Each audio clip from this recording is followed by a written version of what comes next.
I'm going to say if you want to buy one shoe for this summer, for training, for your first 5K, 10K.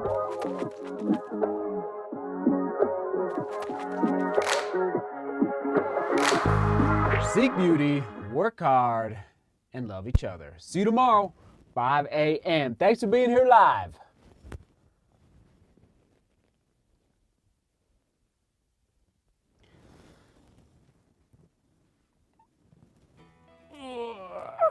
Okay.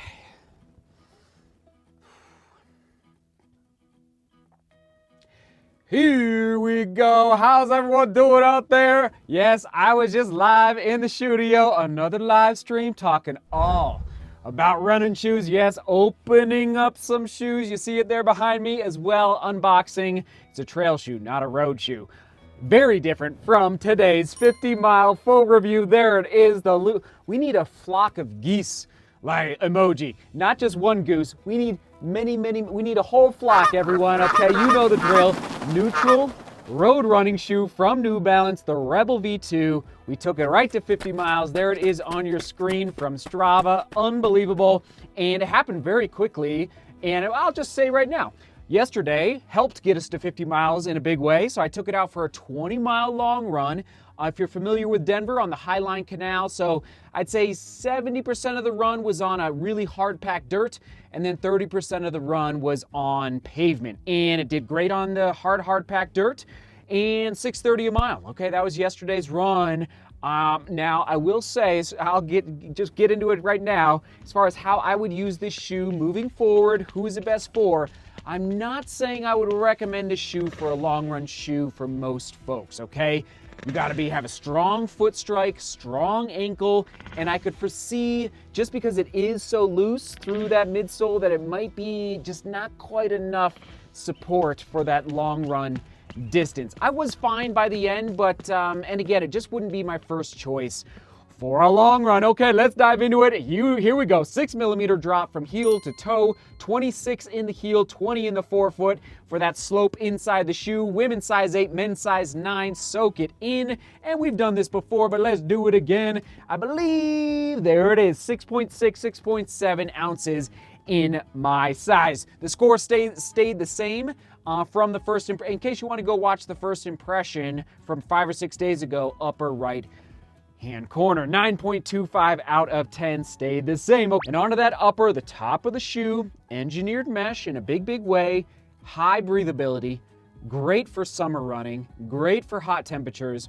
great for, I foresee, even in, now it's not humid here, and although yesterday, you know what, it felt fairly, it was also kind of raining a little bit, kind of foggy in Denver yesterday, but I see this doing really well in humid conditions, or if you're running and there's a lot of puddles and just like a lot of water wherever you live around the world. So and I would say probably also real quick, great if the water does get into your shoe, I bet, just look at like it's translucent almost, that it would allow water to drain out of the shoe as well, which is interesting. Now, the lockdown score went up from the first impression. You know why?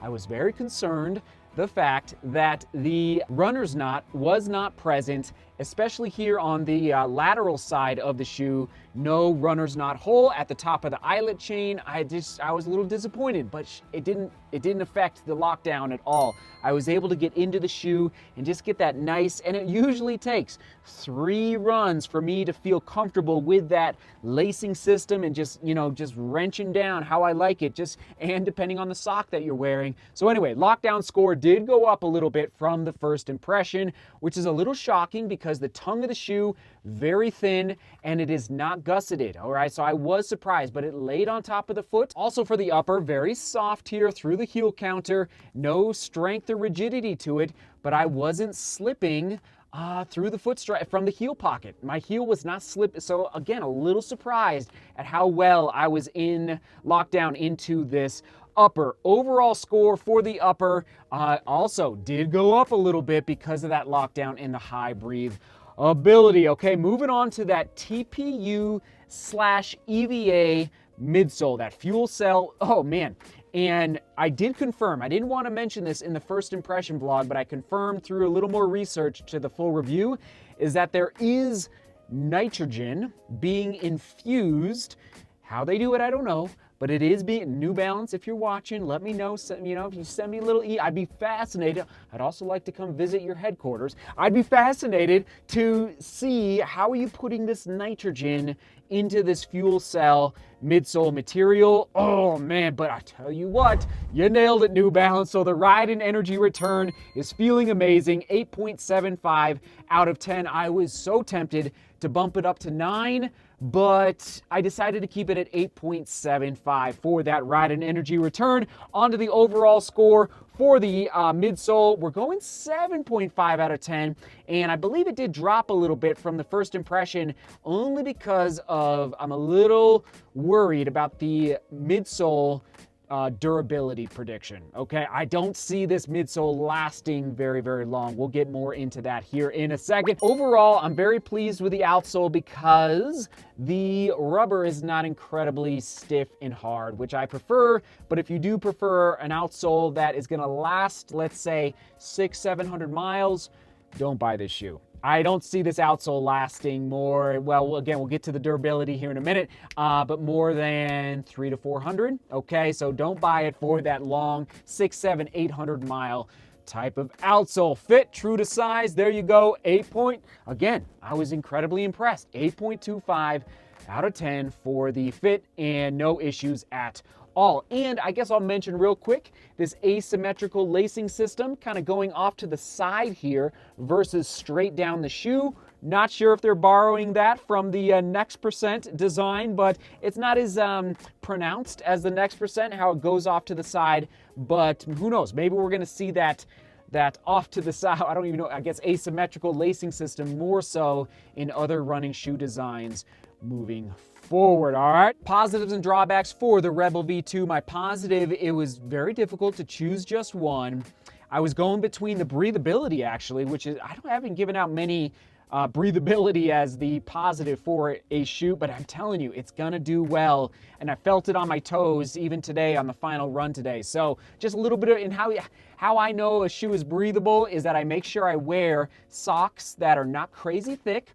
And then I just feel, we actually talked about it in the live stream today, feel a little bit of a breeze on my toes. I just have to really pay attention as my foot is swinging through the gait cycle, that leg swing phase 4 of your gait cycle, feeling out the breathe, or feeling for that little breeze through, especially through the toe box. And the drawback, I think it's gonna be the durability. And again, we'll get to that right now. Here we go. I'm going with 300 miles for the durability prediction. I wish it was higher, but again, you sacrifice durability in order to decrease the weight, which for me, increases the score for a trainer shoe.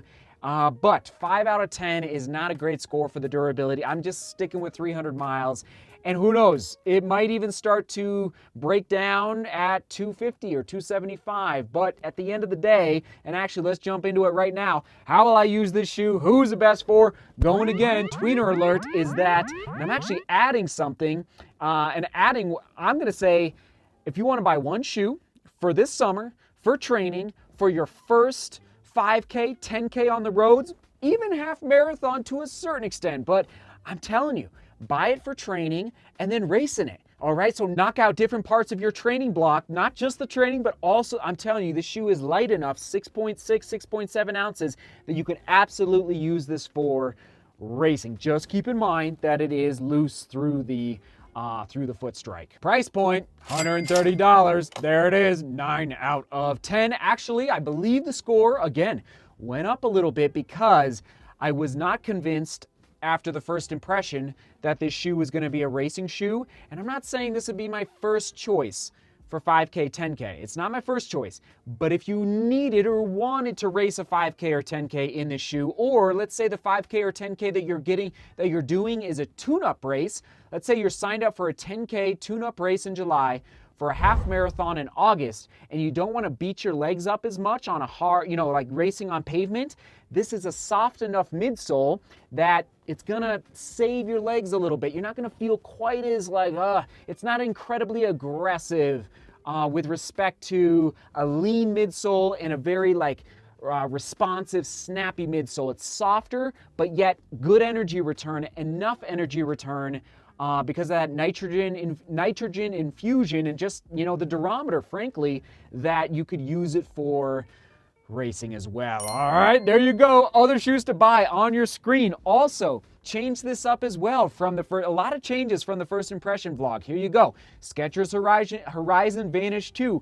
Very lightweight, nimble Skechers shoe. Lighter than this guy, okay? Again, you need to have really strong ankles, really strong feet if you pick up the Horizon Vanish 2 from Skechers. We're going to throw in the Skechers Razor Plus, and I'm going to stick with the Brooks Hyperion Tempo, which you might not even be able to see it, but it's way up there on the shelf, and I'm going to stop there. All right, sometimes I give out 4 other shoes to buy, but today I'm going to go with 3 because and I actually took off, interesting, I took off the Saucony Endorphin Speed. Again, it just the Saucony Endorphin Speed is, well, first of all, it has a plate in there, a nylon plate, and this does not have a plate of any kind.